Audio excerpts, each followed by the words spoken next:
In a stark, quiet room, two figures were bathed in the cold, unforgiving glow of a steel lamp, casting long, distorted shadows that danced with every subtle shift. A tense exchange unfolded between them, not as a fluid conversation, but as a mirror reflecting unspoken anxieties and hidden depths. One voice, hesitant and fragile, finally uttered, "I don't know what to say." The words hung in the air, heavy, with a vulnerability that seemed almost unbearable. The other figure, after a deliberate, almost agonizing pause, echoed the exact words back. "Don't know what to say." This seemingly simple act, a mere repetition, triggered a profound and unexpected shift. The speaker's pupils widened imperceptibly, a flicker of surprise in their depths, and the rigid line of their jaw softened, releasing a tension they hadn't realized they held. Something ancient and deeply buried within them began to unlock, a silent mechanism turning. This powerful technique, known as tactical mirroring,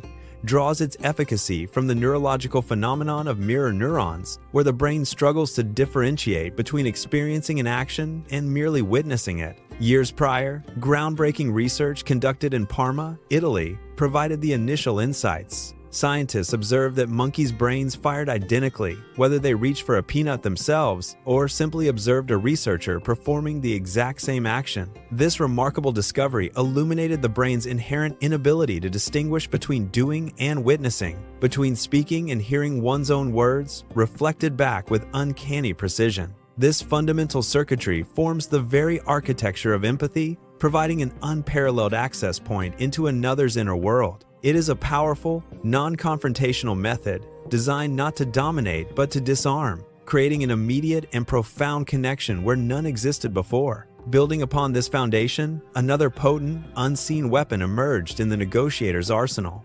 silence. After the delicate dance of mirroring, a deliberate void was introduced, a space where air stretched thin as wire. This wasn't merely an absence of sound. It was a strategic, pregnant pause that invited introspection. The default mode network, the brain's baseline activity when not focused on a specific task, flickered awake, and the mind, inherently uncomfortable with emptiness, rushed to fill the void. Lies, the negotiator knew, demanded immense effort and intricate scaffolding to maintain their structure. They required constant mental energy to uphold, to prevent their collapse under scrutiny. But in this pressureless pressure, this gentle vacuum created by sustained silence, the path of least resistance beckoned. The sheer discomfort of the empty sound, the subtle ache it induced, became an unbearable burden. Truth, unbidden and often surprising, would then spill forth, a natural release to alleviate the tension. It was a confession born not of coercion, but of an internal imperative to restore equilibrium. This profound silence, following the validation of mirroring, created an environment where defenses naturally lowered. The subject's own thoughts, amplified by the quiet, became their most persuasive interrogator. The brain, feeling safe in the absence of judgment, began to reveal its hidden narratives. It was a testament to the power of non-intervention, allowing the subject to lead themselves to revelation. The negotiator simply held the space, a patient and unwavering presence, until the truth emerged. This subtle art of silence, when combined with mirroring, formed an almost irresistible force. It was a psychological lever, gently applied, that could unlock the most guarded secrets. The absence of words became a powerful catalyst, urging the mind to speak its deepest truths. This technique was not about breaking someone, but about allowing them to break their own silence. It fostered an environment of trust, even in the most adversarial circumstances, by respecting the individual's autonomy. The silence became a canvas upon which the subject painted their own story, unprompted and unfiltered. It was a profound demonstration that sometimes the most powerful communication is not spoken at all. The negotiator understood that true access came from creating conditions where honesty was the easiest option. This invisible weapon, silence, was a masterstroke in the symphony of psychological influence.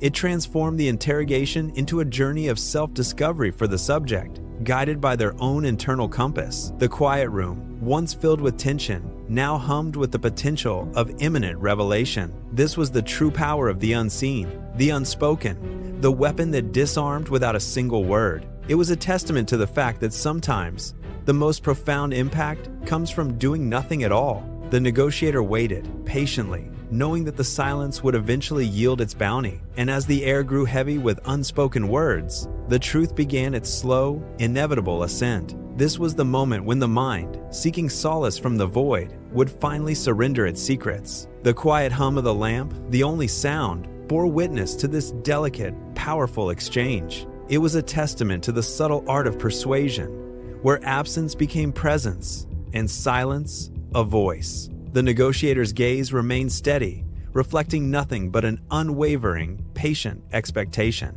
And in that profound stillness, the unsaid began to speak volumes, filling the empty space. The stage was now set for the next crucial step in this intricate dance of human connection. Building upon the foundational understanding of simple reflection, the principles of tactical mirroring extend far beyond mere repetition, incorporating strategic silence and precise labeling to achieve profound access into another's psyche. At the rigorous training grounds of Quantico, a seasoned negotiator once demonstrated this advanced application. He masterfully echoed a furious man's complaint, not with judgment, but with empathetic precision. The negotiator calmly stated, "Nobody ever listens to you," reflecting the core of the man's distress. In response, the man's rigid shoulders visibly dropped, and a deep, unexpected confession began to emerge. This technique, which involves using just 1 to 3 of the subject's last words without any accompanying judgment, serves to validate the limbic system, the emotional core of the brain.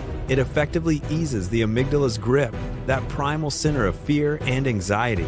This creates a safe psychological space, allowing deeply held secrets to surface naturally. The brain, feeling secure and understood, permits truths to spill forth. Following this initial mirroring, strategic silence becomes an equally potent weapon in the negotiator's arsenal. This deliberate void forces the mind to actively fill the emptiness, often with further information. Lies, by their very nature, require significant cognitive effort to maintain and construct. Under this pressureless pressure, where no direct questions are posed, the truth frequently spills out. It emerges as a means to alleviate the inherent discomfort of prolonged, empty sound. The third crucial blade in this intricate psychological toolkit is labeling. This involves keenly observing subtle physical cues, such as a rapidly tapping foot or a rigidly set jaw. Then the negotiator articulates an observation, not as a question, but as a statement. For instance, they might calmly state, "It sounds like there's something you haven't told anyone." This isn't an interrogative query designed to elicit a direct answer. Instead,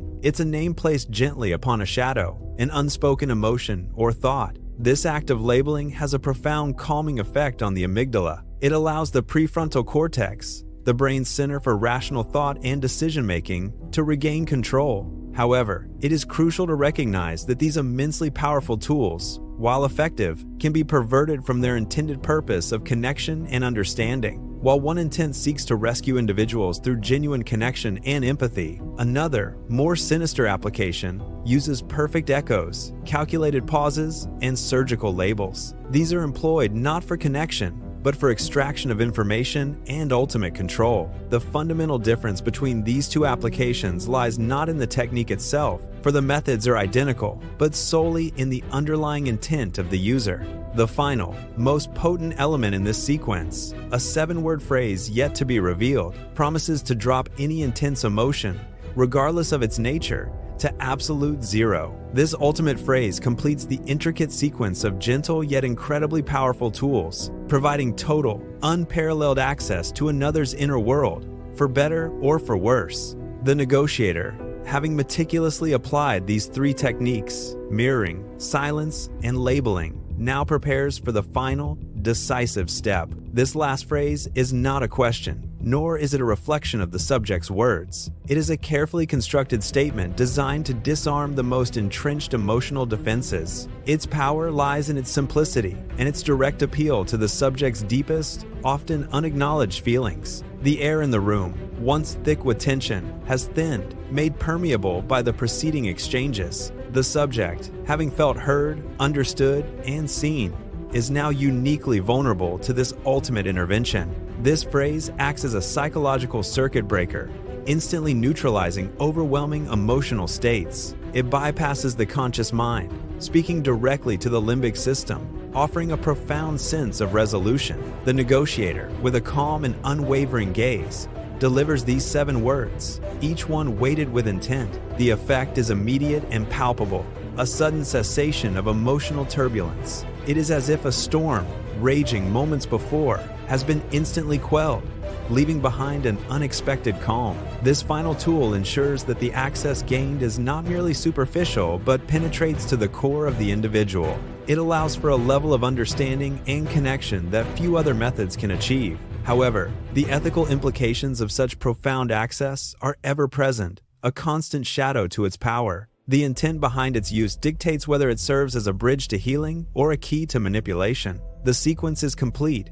Mirror the last fragile words. Hold the silence until truth arrives to warm the air. Name the feeling hiding behind the mask. And finally, deploy the 7-word phrase. These are 3 gentle tools, culminating in a powerful 4th, requiring 0 force, yet granting total access. The mastery of these techniques transforms a mere conversation into a profound journey into the human psyche. It is a dance of empathy and strategy, where every step is calculated, yet feels entirely organic. The negotiator, armed with this knowledge, becomes an architect of understanding, capable of dismantling emotional barriers. The ultimate goal is not just information, but connection, a bridge built between 2 minds. Yet, the chilling reality remains. The same tools can be wielded for vastly different ends. The face across the table, reflecting your own words, may hide an intent to rescue or to rule. The true power lies not in the technique, but in the heart of the one who wields it.